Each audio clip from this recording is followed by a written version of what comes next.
ये बहुत सही सवाल पूछा आपने। I was waiting to answer this. ये हमले आजकल ज्यादा इसलिए हो रहे हैं क्योंकि हमारी सिक्योरिटी फोर्सेस आजकल अच्छा काम कर रही है। मतलब प्रॉपर दे उन्होंने हम्म। अपनी उन्होंने अपना लेवल ऑफ वर्क इस कदर बढ़ा दिया है। दे जी। Have made impossible for miscreants to bring arms and ammunition inside Kashmir. और अब नेशनलिस्ट जो अपने देश से प्यार करते हैं, तिरंगे से प्यार करते हैं, वो हर जगह फैले हुए हैं and they are openly talking in support of India in Kashmir. And I am very happy to know that. 24 घंटों से भी कम वक्त के अंदर आज इंडिया ने प्राले निजाम नामी जो नया मिसाइल है उसका तजर्बा किया है, और ये भी बैलिस्टिक मिसाइल है। एक तरफ अमेरिका से करीब हो रहा है और दूसरी तरफ रूस से भी अपने ताल्लुकात कायम रखे हुए हैं, और ये सिस्टम प्राले की खास बात यह है कि जब इसको आप लॉन्च करेंगे और लॉन्च करने के बाद ये अपनी डायरेक्शन यानी जो इसकी वो समत है वो तब्दील करने की मुकम्मल सलाहियत रखता है। जहां GF-17, F-16 पाकिस्तान के जो भी असलहा तैयार किया गया है या जो भी मिसाइल टेस्ट किए गए हैं उनके ऊपर ये कहा जा रहा है इन सबको तो जो ये एयर डिफेंस सिस्टम है ये खा जाएगा। मसला सारा ये है कि इसको लगा रहे हैं पंजाब के बॉर्डर पे। तो मिसाइल पाकिस्तान से चला है तो 40 किलोमीटर रेंज में अगर आ गया है तो अगर वो मिसाइल को हिट करेगा तो कोई न्यूक्लियर टारगेट है तो न्यूक्लियर टारगेट पाकिस्तान के अंदर ही गिरेगा। जय हिंद दोस्तों, a very warm welcome to Hindustan special channel. जैसा कि दोस्तों आपने क्लिप में देखा, भारत की बेटी याना मीर बता रहे हैं कि हम कश्मीरी अपने तिरंगे से बहुत प्यार करते हैं क्योंकि अब भारत ने पाकिस्तान से आने वाले आतंकियों पर शिकंजा पूरा कस दिया है। बस इसी वजह से ही उनकी अब चीखें निकल रही हैं। इसी बौखलाहट में पाकिस्तान से आने वाले आतंकी कुछ ना कुछ करने पर मजबूर हैं। दूसरी तरफ DRDO ने प्रलय मिसाइल का सफल परीक्षण कर पाकिस्तान और चीन को चेतावनी जारी कर दी है। इस मिसाइल की सबसे बड़ी विशेषता यह है कि यह मिसाइल बीच राह में ही अपने टारगेट को चेंज कर सकती है। इसकी सटीक मारक क्षमता और इसकी गति इसे बहुत ज्यादा ताकतवर बनाती है। प्रलय मिसाइल के सफल परीक्षण के बाद भारत की रक्षा प्रणाली पहले से ज्यादा मजबूत हो जाएगी और दुश्मन का भी इस मिसाइल से चिंतित होना स्वाभाविक है। तो चलिए दोस्तों आज की वीडियो की तरफ चलते हैं। Thank you so much. ये ना सबसे पहले तो जो बिल्डिंग्स के नाम तब्दील हो रहे हैं कि कुछ जो लोग इंडियन आर्मी में सर्व कर रहे थे और वो शहीद हुए, उनके नामों से मुख्तलिफ किस्म के स्कूल, कॉलेजेस और हॉस्पिटल्स के नाम जो है उनके नामों से रखे जा रहे हैं।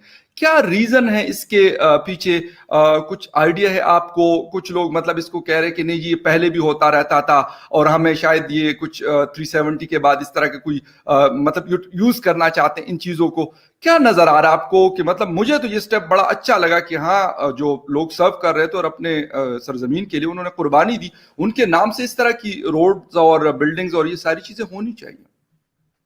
उनके नाम से अगर कोई चौक का नाम रखा जाता है उनके टाउन में, इसमें क्या गलत है? He was a hero and we all must remember. जो इनकी तरह बहुत सारे कश्मीरियों ने शहादत दी है हमारे मुल्क के लिए, भारत के लिए। बहुत सारे कश्मीरियों ने शहादत दी और उनके नामों से ही सड़कें होनी चाहिए, उनके नामों से ही बिल्डिंग्स होनी चाहिए, इमारतें होनी चाहिए। इसमें कोई गलत बात नहीं है और हर एक शहर में ऐसे ही होता है।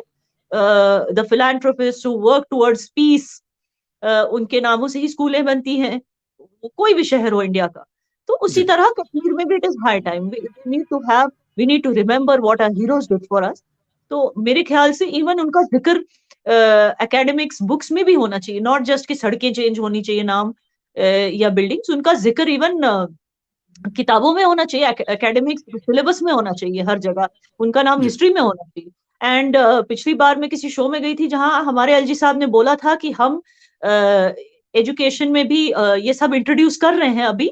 We are working towards introducing the names of our heroes in the syllabus that of JK Bose and other जो कश्मीरी institutions हैं, educational institutions, उनके syllabus में भी ये सब include किया जा रहा है। क्या वजह है कि ऐसे हमले हो जाते हैं? और कहा जा रहा है कि जिस जगह पे हुआ तो वहां पे इर्द गिर्द जो इलाका है वो ज्यादातर आर्मी का कंट्रोल है और उनके ऑफिसेज वहां पे मतलब आर्मी डिप्लॉय है उस एरिया में। ये बहुत सही सवाल पूछा आपने। I was waiting to answer this. ये हमले आजकल ज्यादा इसलिए हो रहे हैं क्योंकि हमारी सिक्योरिटी फोर्सेस आजकल अच्छा काम कर रही है। मतलब प्रॉपर दे उन्होंने अपना लेवल ऑफ वर्क इस कदर बढ़ा दिया है। They have made impossible for miscreants to bring arms and ammunition inside Kashmir. और अब नेशनलिस्ट जो अपने देश से प्यार करते हैं, तिरंगे से प्यार करते हैं, वो हर जगह फैले हुए हैं and they are openly talking in support of India in Kashmir and I am very happy to know that. अब ये जो मिसक्रिएंट्स हैं, जिनको प्रॉब्लम करनी है सोसाइटी में, जिनको अफरा तफरी करनी है कश्मीरी सोसाइटी में, ये दिखाने के लिए कि कश्मीर पीसफुल नहीं है, तो अब वो हो गए हैं मजबूर। उनको कहां से मिलेंगे आर्म्स, उनको बंदूकें कहां से मिलेंगी अफरा तफरी करने के लिए? बंदूकें, ड्रोन्स को पकड़ लिया है, इन्फिल्ट्रेशंस को पकड़ लिया, इतनी मजबूत पकड़ कर ली है इंडियन एजेंसीज ने।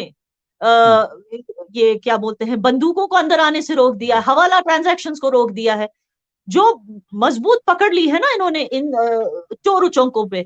तो क्या हो गया है कि ये जो हो गए, ये मजबूर हो गए, इनको अब कहीं ना कहीं से बंदूकें चाहिए, वरना ये अफरा तफरी कैसे जिंदा रखेंगे? अब बंदूकों के लिए ये क्या करते हैं बेचारे, किसी पीएसओ को मार देते हैं। पीएसओ मतलब जो प्राइवेट सिक्योरिटी ऑफिसर, लाइक अ बॉडीगार्ड जो होता है किसी भी, उसको भी मार देते हैं ताकि उसकी बंदूक खींच के ले जाएं। पहले तो उनकी thinking two pronged approach, police वालों को मारने से ये होगा कि Kashmiri youth will stop joining, इनको लगता है will stop joining police force, तो इससे लॉ एंड ऑर्डर कोलैप्स हो जाएगा कश्मीर में।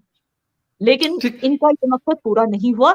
अभी भी सैकड़ों कश्मीरी बच्चे they sign up for IPS, they give the exam, they go training and they join police force. सबसे पहले इन्होंने किया ये, चंद रोज पहले इन्होंने उड़ीसा के अंदर जो अबुल कलाम आजाद आइलैंड है, वहां पे इन्होंने एक मिसाइल का इन्होंने तजर्बा किया, अग्नि 3 के नाम से था, और वो एक बैलिस्टिक मिसाइल था। उसके चंद दिनों या चंद घंटों के बाद फिर पाकिस्तान ने भी उसका जवाब देना था, और पाकिस्तान ने शॉर्ट रेंज जो है अपना क्रूज मिसाइल जो बाबर है उसको मैदान में उतारा, और ये बाबर का जो पिछले मॉडल्स थे उससे बेहतर एक वेरिएंट पाकिस्तान उसका नया मॉडल मैदान में लेके आया। चलिए, ये तो जवाब था और इसका आगाज पाकिस्तान ने नहीं किया था, लेकिन अब ये कल पाकिस्तान ने बाबर क्रूज मिसाइल का तजर्बा किया, और 24 घंटों से भी कम वक्त के अंदर नरेंद्र मोदी के हुक्म के ऊपर और नरेंद्र मोदी की तैयारी के ऊपर और उसके कहने के ऊपर आज इंडिया ने पराले नामी जो नया मिसाइल है उसका तजर्बा किया है, और ये भी बैलिस्टिक मिसाइल है। अब ये जो नया मिसाइल है, ये जो आज पराले को लेकर आए हैं, पराले की खास बात यह है